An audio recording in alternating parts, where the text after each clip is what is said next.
On December 24, 1945, a mysterious fire ravaged the Sodder family's home in Fayetteville, West Virginia.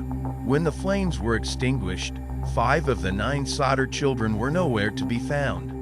No bodies were recovered, and despite an extensive search, no evidence of the children's fate was ever discovered. Detectives were baffled by the lack of evidence and the unusual circumstances surrounding the disappearance. Theories ranged from kidnapping to accidental death in the fire, but nothing seemed to fit. The Sodder family was left with only questions and a deep sense of loss. As the investigation continued, inconsistencies in the family's story began to surface. The fire seemed suspiciously contained, and some witnesses reported seeing strange lights in the area on the night of the fire. The Sodder family's behavior also raised eyebrows, with some family members appearing overly calm despite the traumatic event. Further investigation revealed that the Sodder family had been receiving threatening letters and phone calls in the months leading up to the disappearance. The family's business dealings and personal relationships were also shrouded in mystery. It seemed like the Sodders were hiding secrets, but what? A surprising twist emerged when a local businessman came forward with a shocking claim. He alleged that he had seen one of the Sodder children in a nearby town several days after the fire. The claim sparked hope that the children might still be alive, but it also raised more questions than answers. As the investigation continued, one thing became clear: nothing was as it seemed. The Sodder children's disappearance remained a mystery, and the truth might never be known. But one question lingered: what really happened on that fateful Christmas Eve? Subscribe to True Crime and Scene, and let's continue. The claim that one of the Sodder children was seen in a nearby town sent shockwaves through the investigation. Hope and skepticism swirled as detectives scrambled to verify the claim. Was it a genuine sighting or a desperate attempt to cling to hope? As detectives followed up on the lead, they discovered a cryptic message scrawled on a wall in the same town. The message read, "They're not coming back." The handwriting seemed to match none of the Sodder family members, but the message sent a chill down the spines of the investigators. Further investigation revealed a dark secret within the Sodder family. A family member had been embezzling money from their business, and the threatening letters and phone calls seemed to be connected to this discovery. But did this motive extend to murder? A shocking revelation turned the case upside down. A former employee of the Sodder family came forward, alleging that they had been asked to set the fire by a family member. The employee claimed they had refused, but the request had left them shaken. As the investigation continued, the stakes got higher. The Sodder family's reputation was on the line, and the detectives were running out of time to uncover the truth. The case was more complex than ever, with motives and alibis tangled in a web of deceit. The revelation that a family member had asked a former employee to set the fire sent shockwaves through the investigation. Detectives were left reeling, wondering if the Sodder family's darkness went far beyond embezzlement. As detectives dug deeper, they uncovered a complex web of deceit and lies within the Sodder family. Alibis were shaky, motives were murky, and the family's story seemed to change with each new interview. It was clear that the family was hiding something, but what? A surprising piece of evidence emerged when detectives discovered a hidden safe in the Sodder family's home. Inside, they found documents revealing a massive insurance policy on the children. The policy would pay out a substantial sum if the children were to die in a fire. The discovery of the insurance policy raised a sinister question: had the Sodder family orchestrated the fire and disappearance for financial gain? The motive seemed twisted and cold-blooded, but it fit the evidence. A shocking revelation turned the case upside down.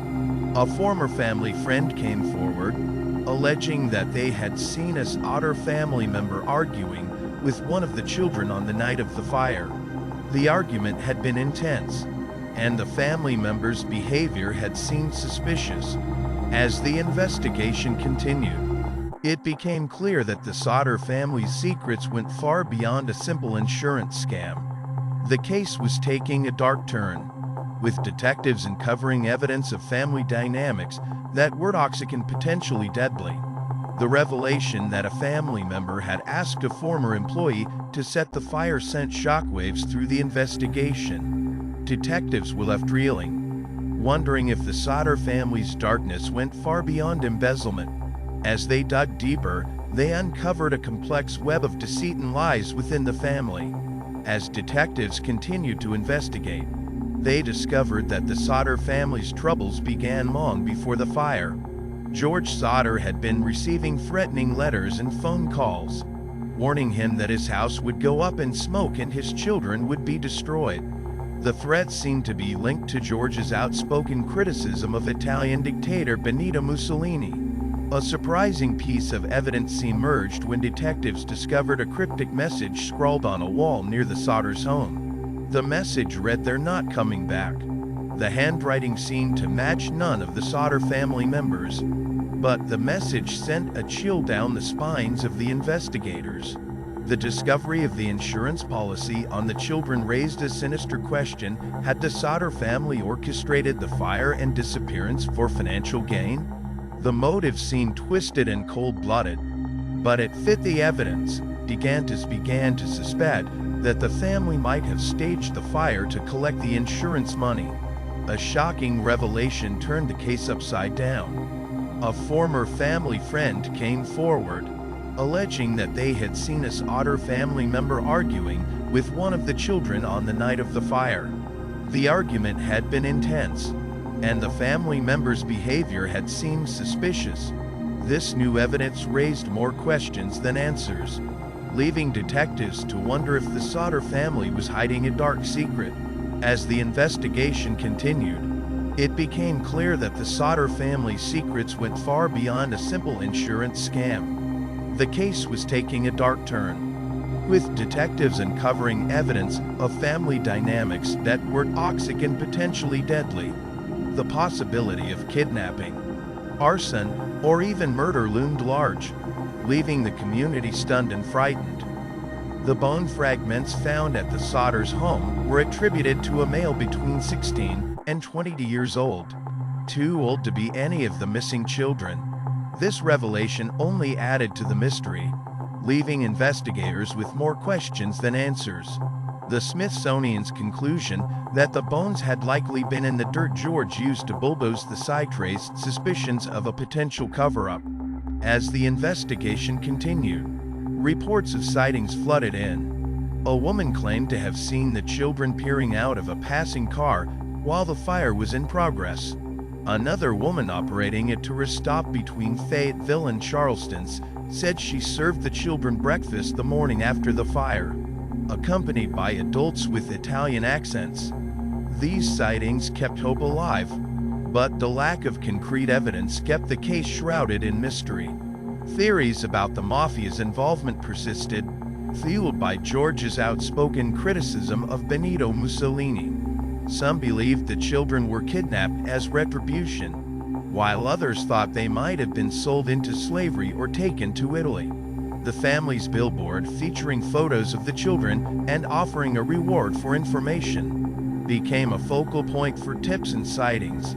In 1968, Jenny received a photograph in the mail with a Kentucky postmark, showing a young man resembling Louis.